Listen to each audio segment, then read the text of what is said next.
ठीक है, तो इतनी लेना है। नमस्कार, जोहार, आदाब। मैं हूं आपका आज़ाद, और आज इस लॉकडाउन में और इस कोरोना काल में जो सबसे ज़्यादा यदि किसी को नुकसान हुआ है आर्थिक रूप से, मानसिक रूप से, यदि किसी को जो हरासमेंट और जो नुकसान हुई है, तो वो है छोटे मंझले निजी विद्यालय।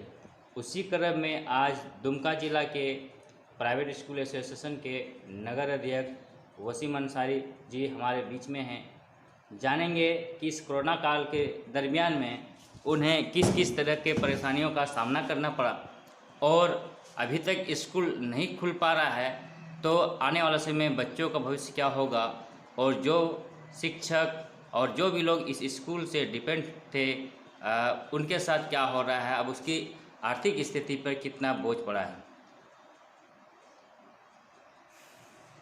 शुक्रिया सर। सबसे पहले नमस्कार सभी को। अभी स्टार्टिंग में जो देख रहे थे, पिछले साल 2019 से जो परेशानी आई थी, कोविड-19 जिसका नाम रखा गया था, 19 से जो एक शैली जो टूटी है बच्चों की पढ़ने की, और अभी 21 आ गया, 2 साल बच्चों में जो गैपिंग हो गया ना एजुकेशन से, तो ये आने वाला समय में बहुत ही दुर्लभ होगा पूरे भारतवर्ष के लिए। एक हैबिट्स होती है हर बच्चों में, खाने की हैबिट्स होती है, दौड़ने की हैबिट्स होती है, चलने की, बोलने की। अगर किसी बच्चे को लगातार 2 साल तक चुप बैठा दिया जाए तो वो आदत जो होती है बोलने की, सीखने की, वो भूल जाता है बच्चा। तो उसी तरह से यहाँ पे एजुकेशन में भी है।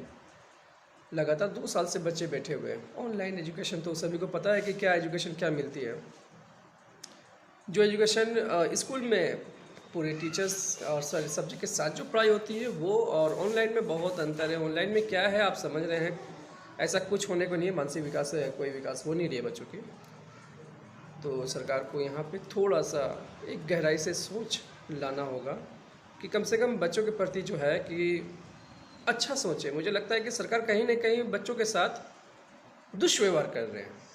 मान रहे हैं इस चीज़ को कि कोरोना है, हाँ ठीक है, आप इसके अगेंस्ट कुछ स्टर्न स्टेप लीजिए, पूरे झारखंड को ब्लॉक कीजिए। बाहर से कोई भी लोग आ रहे हैं तो उसको टेस्ट कीजिए, सारे चीज़ करने के बाद सर उसको एंट्री दीजिए झारखंड में।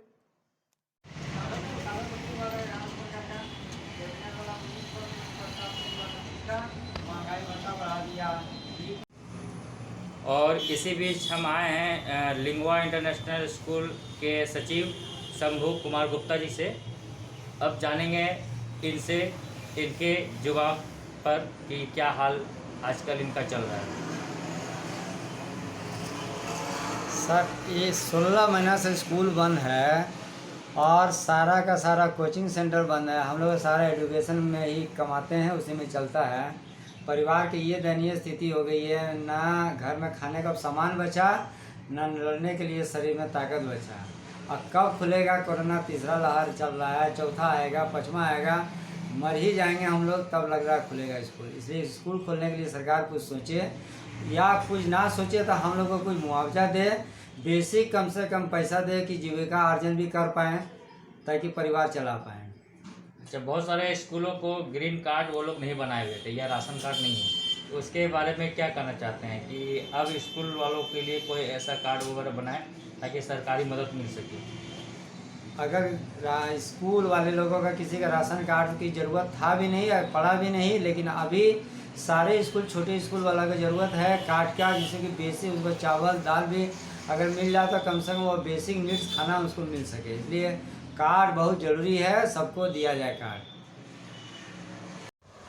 और इसी बीच झारखंड प्राइवेट स्कूल एसोसिएशन के दुमका जिला मीडिया प्रभारी आनंद कुमार गुप्ता और मॉडर्न चिल्ड्रन स्कूल के सचिव से जानेंगे।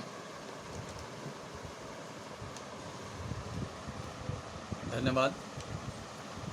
जैसा कि आज 17 माह से कोविड के कारण जो हमारे बीच परिस्थिति उत्पन्न हुई है, सबसे ज़्यादा प्रभावित हम छोटे और मध्यम तबके के विद्यालय हुए हैं, जिसमें हमारे कई कर्मचारी और कई शिक्षकगण जुड़े हुए रहते हैं और काफ़ी लगनशील और मेहनतशील होते हैं। आज उन शिक्षकों, संचालकों और कार्यरत सभी कर्मियों का रोजगार छीन सा गया है। लगभग 17 महीने हमारा पार हो गया और आज ऐसी स्थिति पैदा हो गई है कि लोग, ऐसे शिक्षक और हमारे जितने भी कर्मी हैं, भुखमरी के कगार में आ गए हैं। महामहिम एवं समस्त प्रबुद्धजनों से मेरा आग्रह रहेगा कि इस बिंदु पर गंभीरता से विचार किया जाए।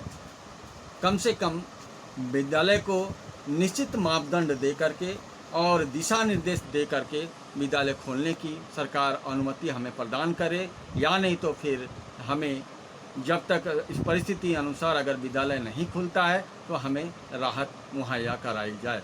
धन्यवाद। बोल कर आता है सब।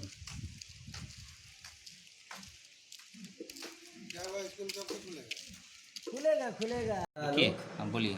मैं Kumar Alok, imperial public high school Harnakundi road, पुराना दुमका का संचालक हूँ। कोरोना काल में सबसे ज़्यादा प्रभावित छोटे मंझोले विद्यालय हुए हैं। पूरी तरह से प्रभावित हो गया है, जिसके कारण जीवन जीना भी बड़ा मुश्किल हो गया है, क्योंकि इस कोरोना काल में सभी क्षेत्र के लोग कमा रहे हैं, कार्य कर रहे हैं और अपने जीविका संचालन कर पा रहे हैं।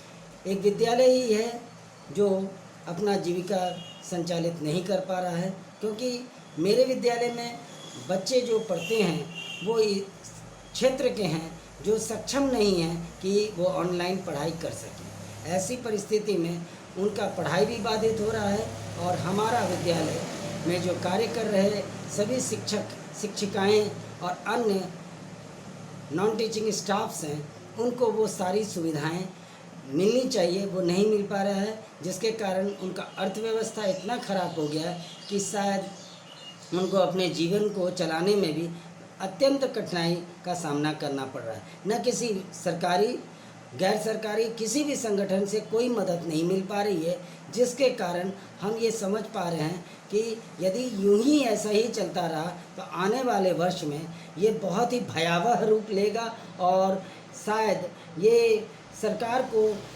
बहुत गहराई से सोचना चाहिए कि ऐसे मंझोले विद्यालय जिनकी अर्थव्यवस्था बहुत ही चरमरा गई है, उनको भी आर्थिक सहायता प्रदान की जानी चाहिए, ताकि वैसे शिक्षक, शिक्षिकाएं और संचालक वर्ग अपने जीवन को संचालित करके आने वाले वर्ष में पुनः अपने आप को स्थापित कर सकें। धन्यवाद।